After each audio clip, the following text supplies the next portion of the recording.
नमस्कार. आज आपण राहू आणि केतूच्या राशी परिवर्तनासंबंधी माहिती घेणार आहोत. दिनांक 18 मे 2025 रोजी संध्याकाळी 7:45 राहू हा कुंभ राशीत प्रवेश करत आहे आणि केतू हा सिंह राशीत प्रवेश करत आहे. तर ह्याचे काय परिणाम कुठल्या राशींवर कसे होतील ते आपण या व्हिडिओमध्ये आता बघणार आहोत. तर पहिली राशी आहे सिंह राशी. तर राहू हा पूर्वा भाद्रपदा, शतभिषा आणि धनिष्ठा नक्षत्रातून त्याचं भ्रमण होणार आहे. राहू आणि केतू हे दोघही छायाग्रह आहेत. राहू आणि केतूच्या गोचरीचे तीव्र फळ तुम्हाला मिळू शकतात. त्या राहू केतूची स्वतःची अशी कोणती राशी नाही, ते ज्या राशीत बसतात त्याची फळे देतात आणि ज्या भावात बसतात त्याची पण फळे देतात. तर आपण आता सिंह राशी संबंधी बघूया. सिंह राशीचं राहूचं गोचर हे केंद्रात असणार आहे, सप्तम स्थानात असणार आहे. तर त्यामुळे थोडासा मानसिक त्रास संभवू शकतो. मॅरिड लाईफ मध्ये थोडंसं भांडणं होऊ शकतात, पार्टनरशी मतभेद होऊ शकतात. अ, मंगळ किंवा केतू असेल तर भांडणं वगैरे होतात. पण राहू शनी सूर्य पण असेल तर तिथे डायव्होर्सची शक्यता असते. बिझनेस पार्टनरच्या पण हेल्थची तुम्हाला काळजी घेतली पाहिजे. लाईफ पार्टनरच्या हेल्थची काळजी घेतली पाहिजे. राहू हा तुमच्यात मिसअंडरस्टँडिंग म्हणजेच कन्फ्युजन करवतो. तर ते तुम्ही समजून घेतलं पाहिजे. पण गुरुचे गोचर तुमच्या ह्याच्यात शुभ आहे, त्यामुळे त्याची थोडीफार पॉझिटिव्ह फळे पण तुम्हाला मिळतील. त्यामुळे सिंह राशीच्या लोकांनी पेशन्स ठेवणे गरजेचं आहे. राहू हा प्रत्येक कामात उशीर करवतो. त्यामुळे तुम्हाला पेशन्सची गरज आहे. त्याच्यानंतर राहू हा तुमच्या 3ऱ्या घरावर सुद्धा बघतोय, त्यामुळे कदाचित भावा बहिणींशी पण तुमचे मिसअंडरस्टँडिंग होऊ शकतं. त्याच्यानंतर केतू हा पहिल्या घरातून तुमचं गोचर होणार आहे, तर त्याच्यामुळे तुम्हाला मानसिक त्रास संभवतो. केतूची 9वी दृष्टी 9व्या घरावर असल्यामुळे अध्यात्मावरचा फोकस तुमचा कमी होऊ शकतो. 5वी दृष्टी संतान संबंधित स्थानावर आहे किंवा विद्येच्या स्थानावर आहे, तर त्या संबंधात तुम्हाला काही अडचणी येऊ शकतात. प्रेग्नन्सी असेल तर थोडी काळजी घ्या. कॉम्प्लिकेशन्स होण्याची शक्यता असते. त्यामुळे एकूणच सिंह राशीच्या लोकांनी पेशन्स ठेवणे गरजेचं आहे. आता आपण बघणार आहोत वृषभ रास. वृषभ राशीच्या राहू हा 10व्या घरात गोचर करणार आहे. त्यामुळे वृषभ राशीसाठी हा राहू खूप चांगली फळं देणार आहे. वृषभ राशीच्या लोकांसाठी पैसे मिळवण्याचे नवीन नवीन मार्ग तुम्हाला सापडतील. तुमच्या धनामध्ये वृद्धी होईल.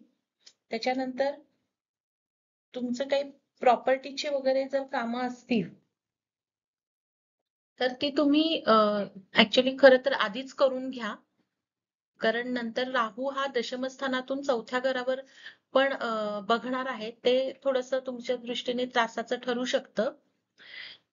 कारण राहू हा त्याच्या प्रॉपर्टी खरेदी करायची असेल तर हा राहू शुभ नाहीये. त्याच्यानंतर तुमच्या हेल्थ विषयी तुमचे थोडेसे प्रॉब्लेम होऊ शकतात, त्यामुळे तुम्ही तुमच्या हेल्थची पण काळजी घ्या. 11वा शनी हा वृषभ राशीच्या लोकांना सध्या आहे तो चांगला आहे. केतू 4थ्या घरात आहे, तो थोडासा तुम्हाला मनःशांती तुमची ढळू शकते. तुमच्या आईच्या संदर्भात तुम्हाला थोडंसं हेल्थ इश्यू वगैरे किंवा असा त्रास होऊ शकतो. आणि केतूची तुमच्या अष्टम भावावर दृष्टी येते, त्यामुळे तुम्ही थोडीशी गाडी हळू चालवा. ऑनलाईन काही पासवर्ड्स असतील तर ते चेंज करा, कारण फसवणूक होऊ शकते. शनीची पण दृष्टी अष्टम स्थानावर आहे, त्यामुळे काही पण दुर्घटना होऊ शकते. त्यामुळे गाडी तुम्ही हळू चालवा. आणि गुरुची दृष्टी आहे, त्यामुळे मेजर काही होणार नाही, पण तुम्ही काळजी घेतलेली बरी. आणि खर्च सुद्धा तुमचे वाढतील. त्यानंतर राहू हा तुमच्या बिझनेस असेल तर मल्टिपल सोर्स ऑफ इन्कम होईल तुम्हाला. स्ट्रॅटेजी मेकिंग, ऑपॉर्च्युनिटीज खूप येतील. म्हणजे तुम्हाला तुमच्या एकूण व्यवसायासंदर्भात सुद्धा हा राहू चांगला आहे. त्यानंतर राहू हा धनस्थानाला, कौटुंबिक स्थानाला आणि वाचस्थानाला ऍक्टिव्हेट करतोय, त्यामुळे त्याबद्दलही तुम्हाला बऱ्यापैकी पॉझिटिव्ह रिझल्ट मिळू शकतील. रोग, ऋण, शत्रू यापासून सावध राहा. कोर्ट केस तुमचे काही चालू असतील तर ते फिक्स होऊन जातील. कर्ज असेल तर ते कमी होईल. आता आपण कर्क राशीबद्दल बघणार आहोत. कर्क राशीच्या राहू हा अष्टम स्थानात जाणार आहे आणि केतू हा धनस्थानात जाणार आहे.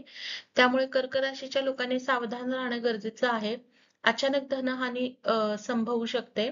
त्यानंतर केतूची 5वी दृष्टी षष्ठ स्थानावर असल्यामुळे तुमचे कोणी शत्रू असतील तर ते सक्रिय होतील. म्हणजे कुठल्याही तुम्ही साजिशची शिकार होऊ नका.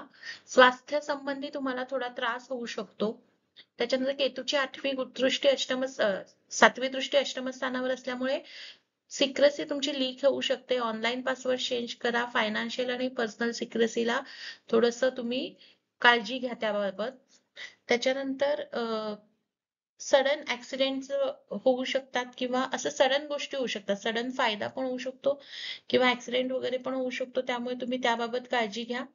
त्यानंतर राहू हा 4थ्या घरावर दृष्टी टाकतोय, त्यामुळे तुमची मनःशांती भंग होण्याची शक्यता आहे. त्यामुळे तुम्ही मेडिटेशन करा. पार्टनरची हेल्थ इम्पॅक्ट होऊ शकते, त्यामुळे त्याच्याकडे लक्ष द्या. अष्टम भावातला हा राहू थोडासा अशुभ असतो आणि दुसरा केतू सुद्धा जरा अशुभ असतो, तो धनहानी करतो. तर या संबंधी काही रेमेडीज मी तुम्हाला सांगते. तर राहूची रेमेडी म्हणजे की जे आपले घरातले कामगार असतात, घराची साफसफाई करणारे असतात, त्यांना तुम्ही खायला देऊ शकता. त्याच्यानंतर महामृत्युंजय मंत्राचा तुम्ही जप करू शकता. ओम त्र्यंबकम यजामहे सुगंधिम पुष्टिवर्धनम, तो मंत्र. त्याच्यानंतर तुम्ही एखाद्या वृद्धाश्रमात किंवा अंधाश्रमात तुम्ही दान देऊ शकता. त्याच्यामुळे तुमची बरीचशी संकट कमी होतील. किंवा तुम्ही वैष्णव देवीला म्हणजे आराधना करू शकता. आणि अशा प्रकारे तुम्ही अशा जर रेमेडीज केल्या किंवा तुम्हाला जर वैष्णव देवीला जायचं शक्य नसेल तर तुमच्या शहरात कुठेही भैरव देवाचं मंदिर असेल तर तुम्ही तिथे जाऊ शकता. आणि अशा प्रकारे तुम्ही थोडी काळजी घेतली तर काही प्रॉब्लेम येणार नाही. धन्यवाद.